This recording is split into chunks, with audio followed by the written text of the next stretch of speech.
mental health institutes in Ranchi and in Tezpur as regional apex institutions. Emergencies expose families, particularly the poor and vulnerable, to unexpected expenditure. We will strengthen and increase these capacities by 50% in district hospitals by establishing emergency and trauma care centers. Focus on Purvodaya states and northeastern regions. Purvodaya, I propose the development of an integrated East Coast industrial corridor with a well-connected node at Durgapur, creation of 5 tourism destinations in 5 Purvodaya states, and the provision of 4,000 e-buses. Buddhist sites in northeastern region. The northeastern region is a civilizational confluence of Theravada and Mahayana or Vajrayana traditions.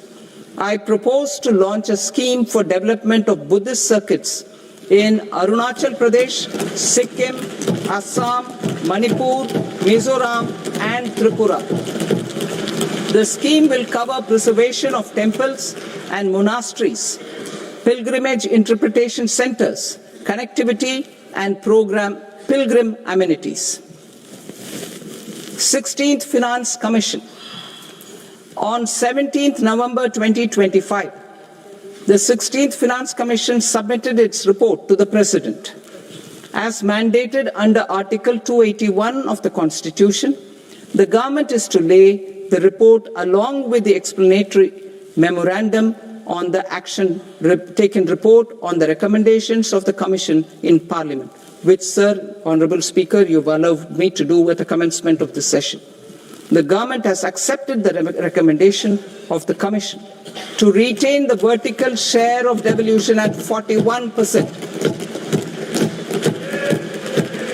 As recommended by the Commission, I have provided 1.4 lakh crores of rupees to the states for the year 2026-2027 as Finance Commission grants. These include rural and urban local body and disaster management grants. Fiscal consolidation. Government has been delivering on our fiscal commitments consistently without compromising on social needs.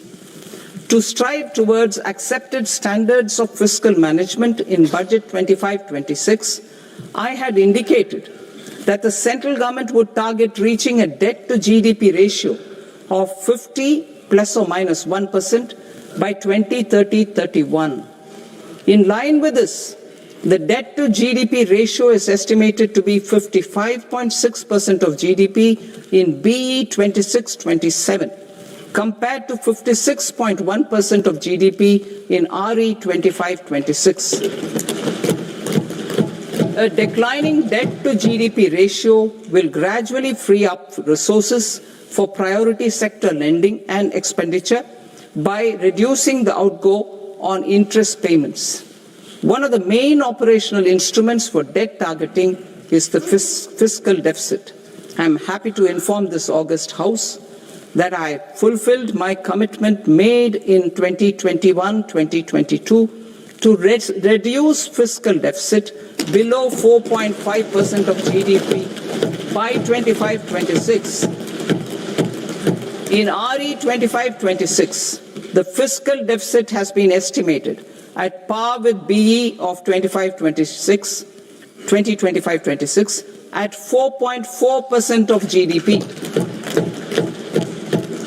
In line with the new fiscal prudence path of debt consolidation, the fiscal deficit in BE 26-27 is estimated to be 4.3% of the GDP.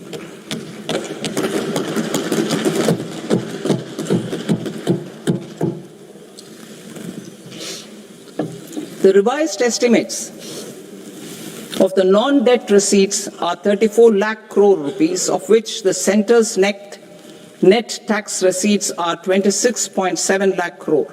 The revised estimate of the total expenditure is 49.6 lakh crore rupees, of which the capital expenditure is about 11 lakh crores.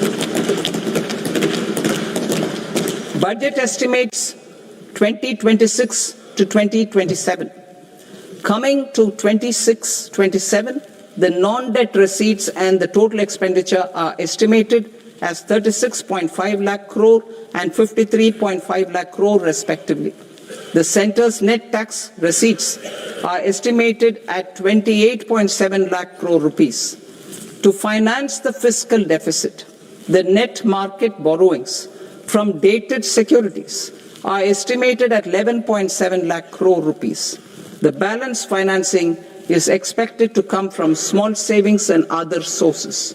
The gross market borrowings are estimated at 17.2 lakh crore rupees.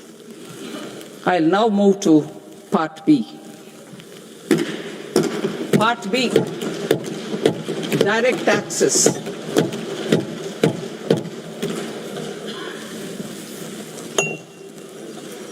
Honorable Speaker, sir, I now present my proposals on direct taxes. New Income Tax Act. In July 2024, I announced a comprehensive review of the Income Tax Act 1961. This was completed in a record time, and the Income Tax Act 2025 will come into effect from 1st April 2026. The simplified income tax rules and forms will be notified shortly, giving adequate time to taxpayers to acquaint themselves with its requirements. The forms have been redesigned such that ordinary citizens can comply without difficulty. Ease of living. I propose that any interest awarded by the Motor Accident Claims Tribunal to a natural person will be exempt from income tax, and any TDS on this account will be done away with. I propose to reduce TCS rate on the sale of overseas tour program package from the current 5% and 20% to 2% without any stipulation of amount. I propose to reduce TCS rate for pursuing education and for medical purposes under the Liberalized Remittance Scheme, popularly known as LRS, from 5% to 2%. Supply of manpower services is proposed to be specifically brought within the ambit of payment to contractors for the purpose of TDS to avoid ambiguity. Thus, TDS on these services will be at the rate of either 1% or 2% only. I propose a scheme for small taxpayers wherein a rule-based automated process will enable obtaining a lower or nil deduction certificate instead of filing an application with the assessing officer.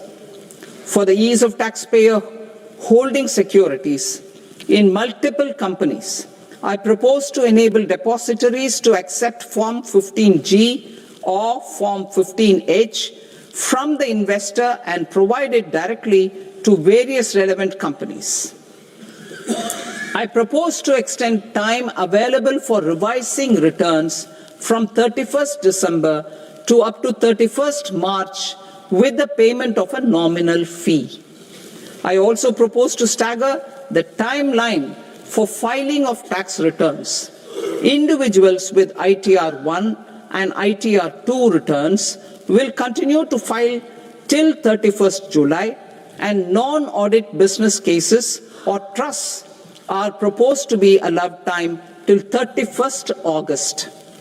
TDS on sale of immovable property by a non-resident is proposed to be deducted and deposited through resident buyers and his or her PAN-based challan instead of requiring a TAN, which is a temporary accounting number. To address practical issues of small taxpayers like students, young professionals, tech employees, relocated NRIs, and such others, I propose to introduce a one-time 6-month foreign asset disclosure scheme for these taxpayers to disclose income or assets below a certain size. This scheme would be applicable for two categories of taxpayers, namely A, who did not disclose their overseas income or assets, and B, who disclosed their overseas income and or paid due tax but could not declare the asset acquired. For category A, the limit of undisclosed income or asset is proposed to be up to 1 crore rupees. They need to pay 30% of fair market value of asset or 30% of undisclosed income as tax and 30% as additional income tax in lieu of penalty and would thereby get immunity from prosecution. For category B, asset value is proposed to be up to 5 crore rupees. Here, immunity from both penalty and prosecution will be available with a payment of fee of 1 lakh rupees. Rationalizing penalty and prosecution. Multiplicity of proceedings are hindrance to the ease of doing business. I propose to integrate assessment and penalty proceedings by way of a common order for both. There will be no interest liability on the taxpayer on the penalty amount for the period of appeal before the first appellate authority, irrespective of the outcome of appeal process. Further, quantum of prepayment is being reduced from 20% to 10% and will continue to be calculated only on core tax demand. As an additional measure for reducing litigation, I propose to allow taxpayers to update their returns even after reassessment proceedings have been initiated and an additional 10% tax rate over and above the rate applicable for the relevant year. The assessing officer will then use only this updated return in his proceedings. There is already a framework for immunity from penalty and prosecution in the cases of underreporting. I propose to apply this framework for immunity to misreporting too. However, in such a case, the taxpayer will need to pay 100% of the tax amount as an additional income tax over and above the tax and interest due. Penalties for certain technical defaults, such as failure to get accounts audited, non-furnishing of transfer pricing audit report, and default in furnishing statement for financial transactions are proposed to be converted into fee.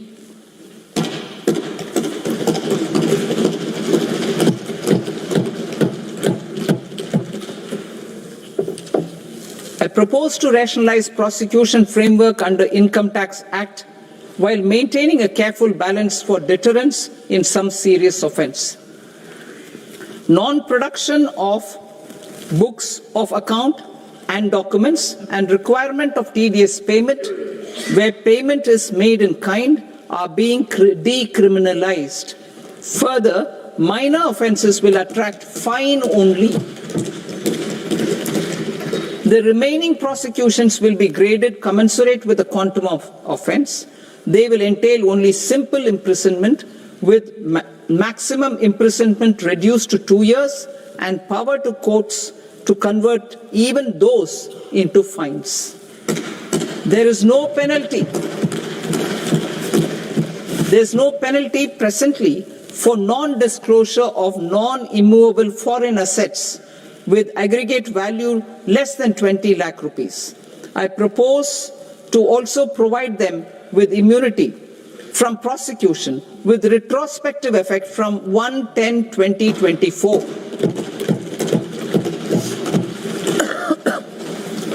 Cooperatives. Deduction is already allowed to a primary cooperative society engaged in supplying milk, oilseeds, fruits or vegetables raised or grown by its members. I propose to extend this deduction to also include supply of cattle feed and cotton seed produced by its members. I propose to allow inter-cooperative society dividend income as deduction under the new tax regime to the extent it is further distributed to its members. I further propose to allow exemption for a period of 3 years to dividend income received by a notified national cooperative federation on their investments made in companies up to 31/1/2026. This exemption would be allowed only for dividends further distributed to its member cooperatives. Supporting IT sector as India's growth engine. India is a global leader in software development services, IT-enabled services, knowledge process outsourcing services, and contract R&D services relating to software development. These businesses and their segments are quite interconnected with each other. All these services are proposed to be clubbed under a single category of information technology services with a common safe harbor margin of 15.5% applicable to all. The threshold for availing safe harbor for IT services is being enhanced substantially from 300 crore rupees to 2,000 crore rupees. Safe harbor for IT services shall be approved by an automated rule-driven process without any need for tax officer to examine and accept the application. Once applied by an IT services company, the same safe harbor can be continued for a period of 5 years at a stretch at its choice. For IT services companies who want to conclude advanced pricing agreement, APA, I propose to fast-track unilateral APA process for IT services and endeavor to conclude it within a period of 2 years. The period of 2 years can be extended by a further period of 6 months on taxpayers' request. I propose to extend the facility of modified returns available to the entity entering APA to its associated entities also. Attracting global business and investment. Recognizing the need to enable critical infrastructure and boost investment in data centers, I propose to provide tax holiday till 2047 to any foreign company that provides cloud services to customers globally by using data center services from India. It will, however, need to provide services to Indian customers through an Indian reseller entity.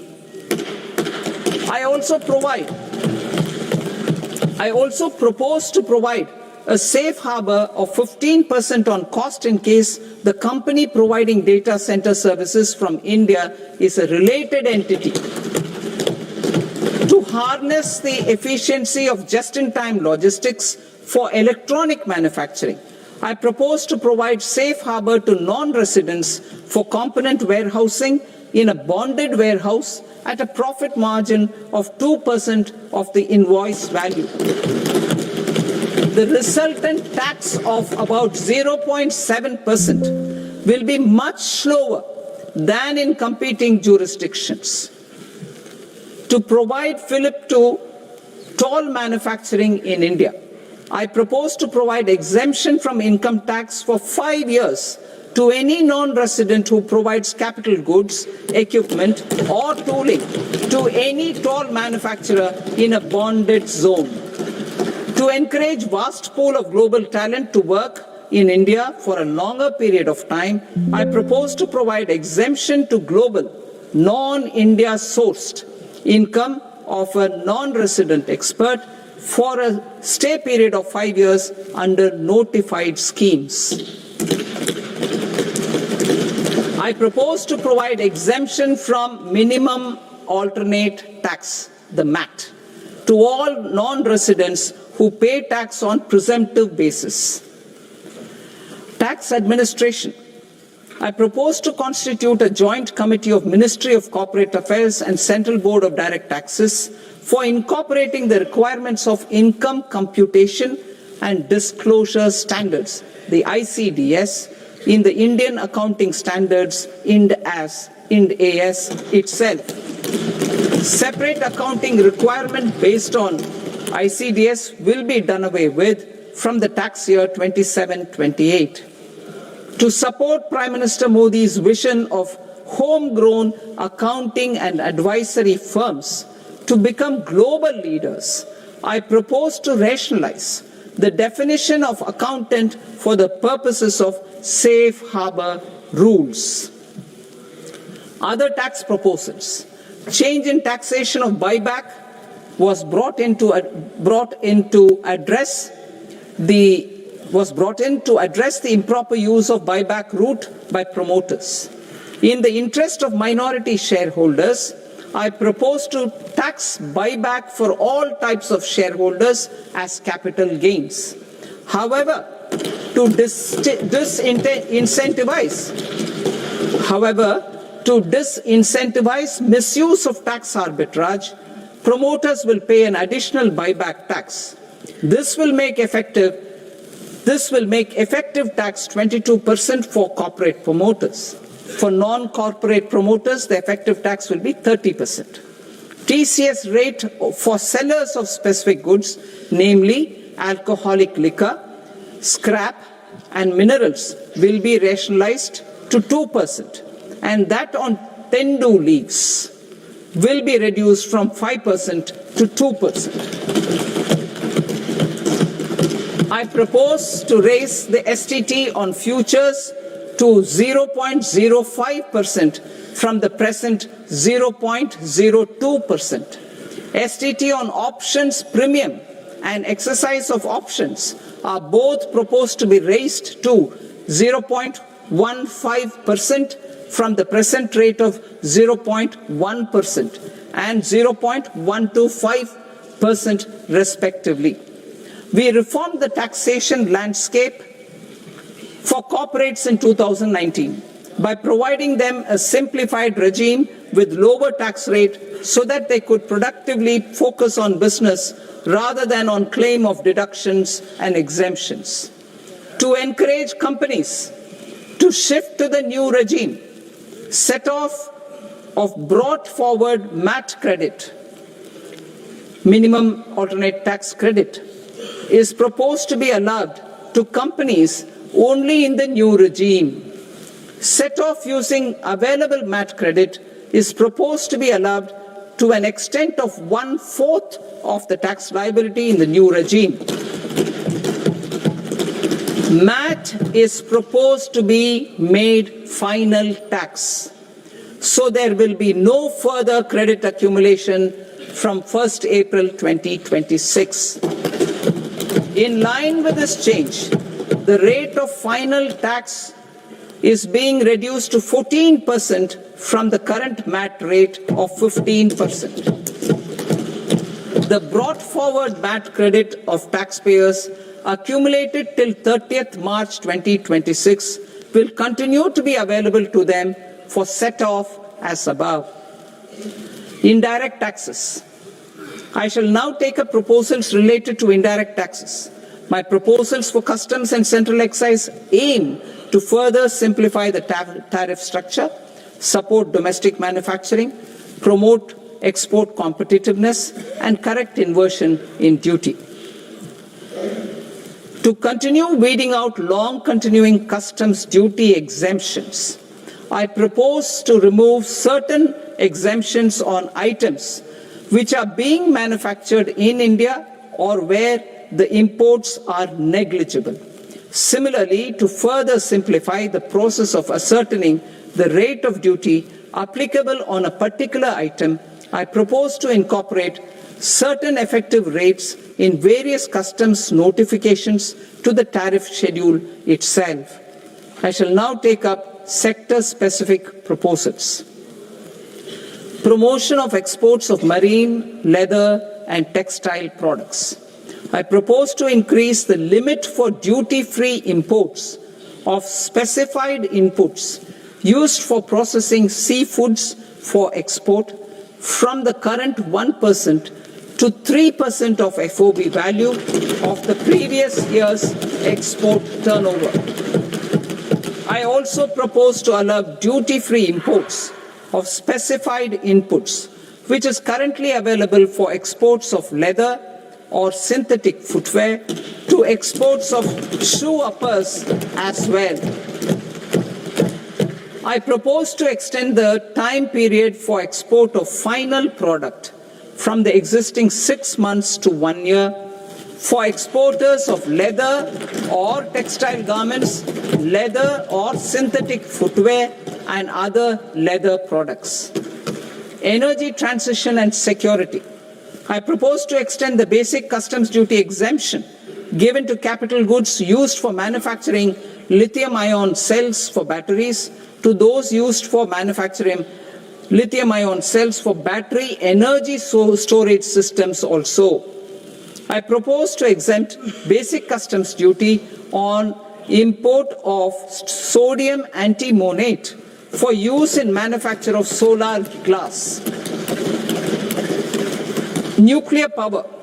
I propose to extend the existing basic customs duty exemption on imports of goods required for nuclear power projects till the year 2035 and expand it for all nuclear plants irrespective of their capacity. Critical minerals. It is proposed to provide basic customs duty exemption to the import of capital goods required for the processing of critical minerals in India. Biogas blended CNG.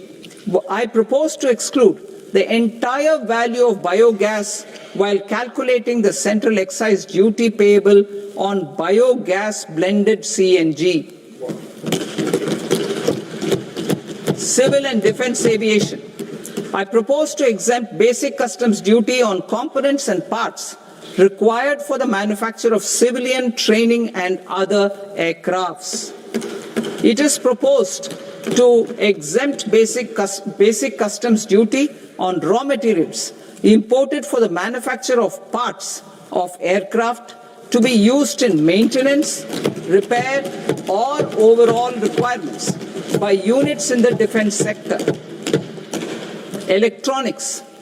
To deepen value addition in the consumer electronics sector, I propose to exempt basic customs duty on specified parts used in the manufacture of microwave ovens. Special economic zone. To address the concerns arising about utilization of capacity by manufacturing units in the special economic zones due to global trade disruptions, I propose as a special one-time measure to facilitate sales by eligible manufacturing units in SEZs to the domestic tariff area at concessional rates of duty. The quantity of such sales will be limited to a prescribed proportion of their exports.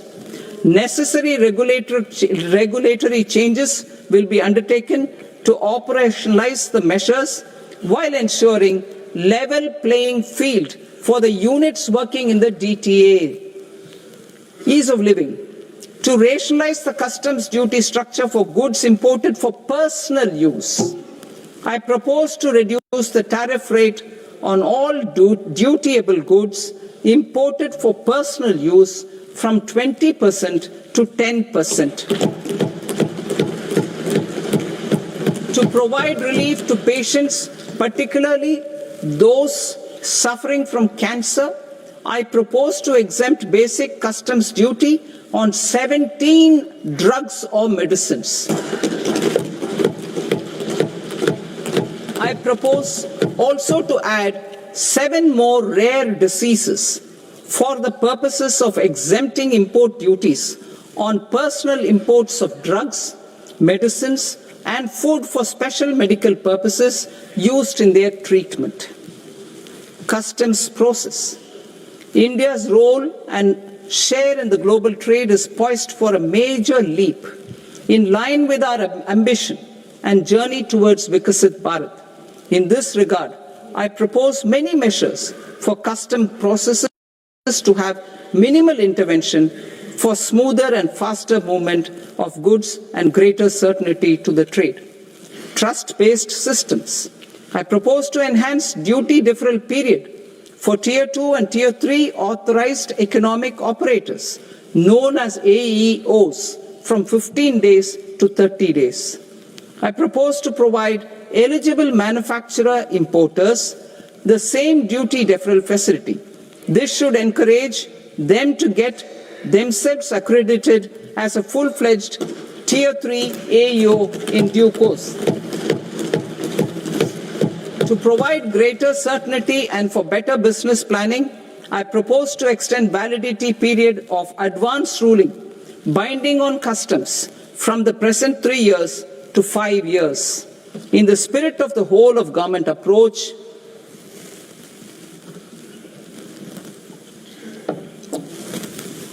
government agencies will be encouraged to leverage AEO accreditation for preferential treatment in clearing their cargo.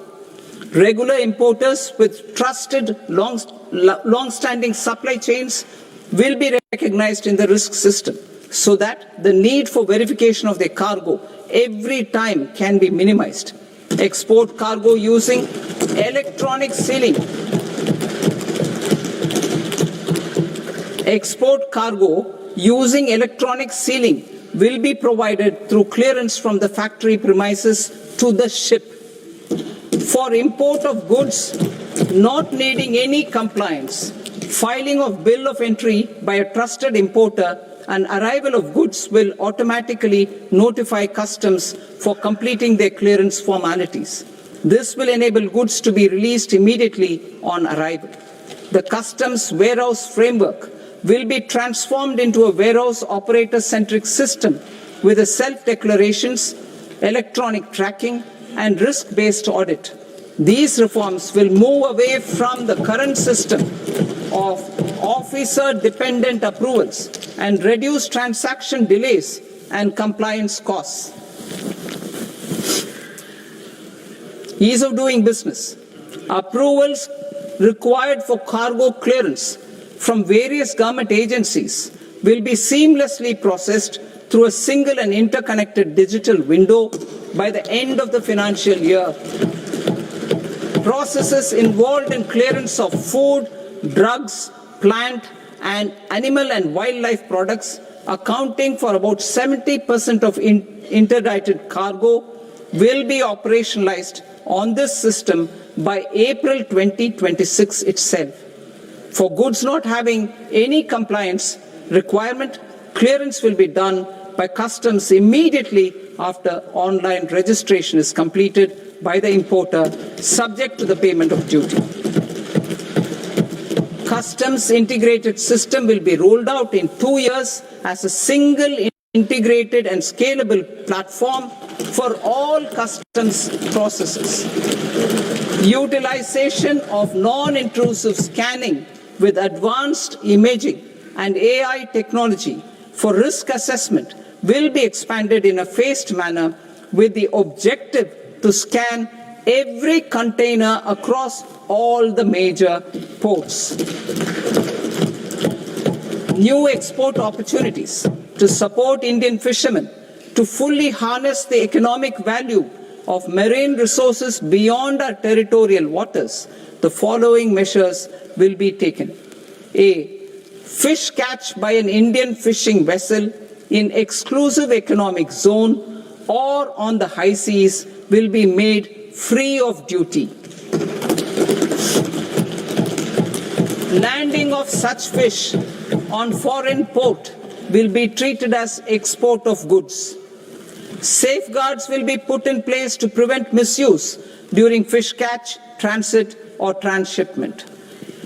To support aspirations of India's small businesses, artisans, and startups to access global markets through e-commerce, I am pleased to announce complete removal of the current value cap of 10 lakh rupees per consignment on courier exports.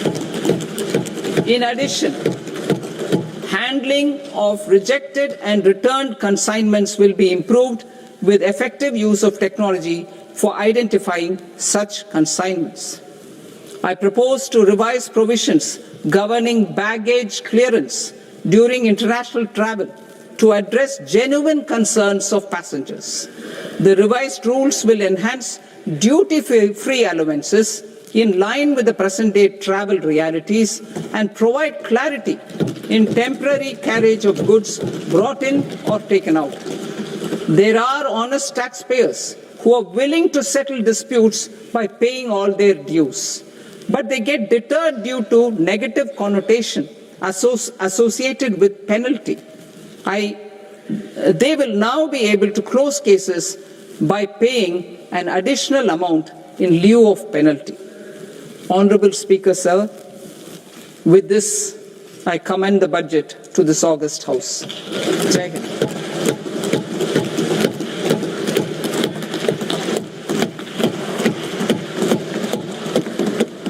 One and a half hours.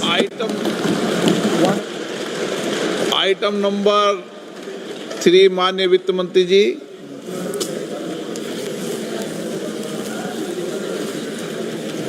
Item number 2, sir. 3.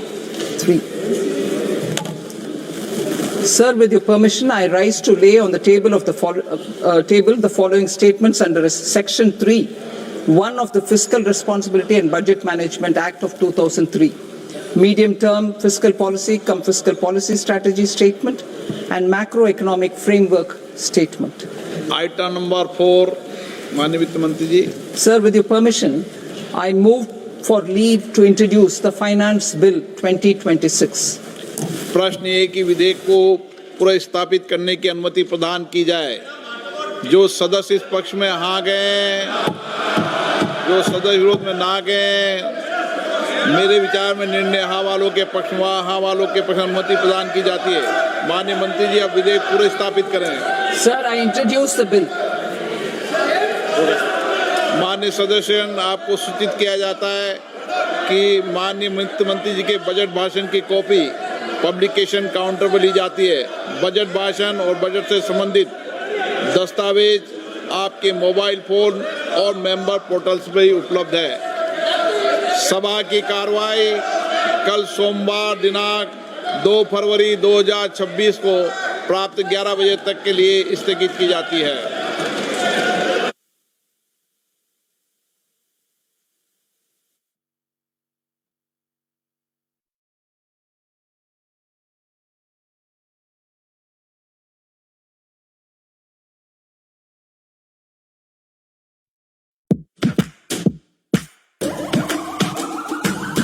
This is the moment we waited for. Everything you want is right here. We gon' give them what they came for. We gon' take it up from last year. Find your sneaker tribe with over 10,000 trendiest kicks only at the Mintra Sneaker Club. Sneaker for every scene.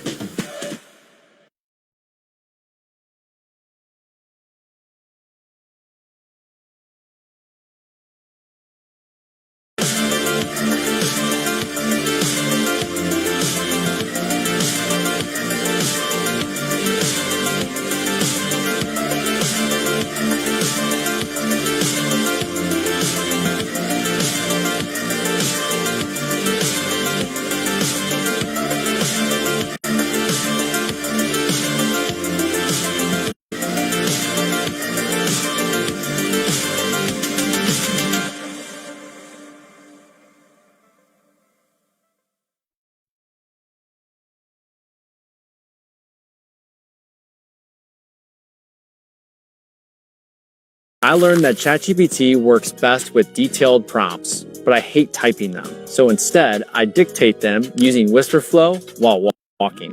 When I'm walking, my brain just works differently. Ideas start pouring out. But ChatGPT's native voice dictation can't handle my stream of consciousness rambling. WhisperFlow cleans it up instantly. Here's what I'd type if I were at my desk. Here's what it looks like when I dictate to ChatGPT. And here's what it looks like when I dictate to ChatGPT using WhisperFlow. Rich, polished, perfectly structured prompts that unlock ChatGPT's true potential. The outputs that I get from these WhisperFlow walking sessions, night and day difference. It's like I went from chicken scratch notes to a client-ready draft. The best part, I'm getting a ton of work done while also getting my 10,000 steps. Try it and I bet your best work will happen on your next walk. Get WhisperFlow free.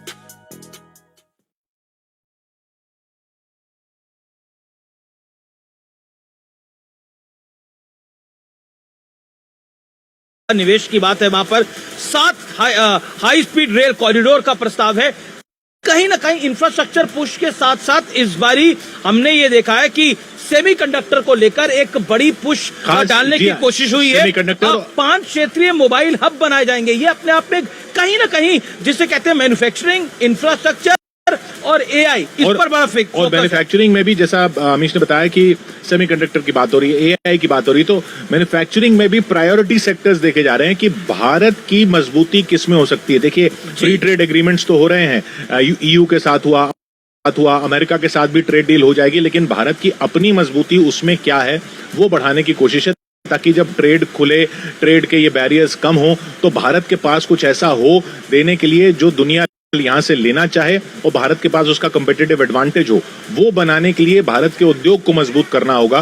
तो भारत के उद्योग को मजबूत करने की कोशिश इस budget में, अगर हम आसान भाषा में समझे तो कहीं ना कहीं एक बड़ा फोकस दिखाने की कोशिश है कि भारत फ्री ट्रेड एग्रीमेंट तो कर रहा है, लेकिन अपने आप को मजबूत कर रहा है कि दुनिया यहां पर आकर निवेश करे। क्योंकि एक तरह से इस समय जो ग्लोबल सिचुएशन है उसके अंदर हम वर्ल्ड अराउंड कई तरीके की लड़ाइयां देख रहे हैं, और इसीलिए आर्थिक तौर पर लड़ाई है। इसीलिए इनकम टैक्स स्लैब्स में कोई बदलाव नहीं है, क्योंकि इनकम टैक्स स्लैब्स में पिछले साल काफी बदलाव किए गए थे। तो इनकम टैक्स के रेट्स में कोई बदलाव नहीं है, उनके स्लैब्स में कोई बदलाव नहीं है।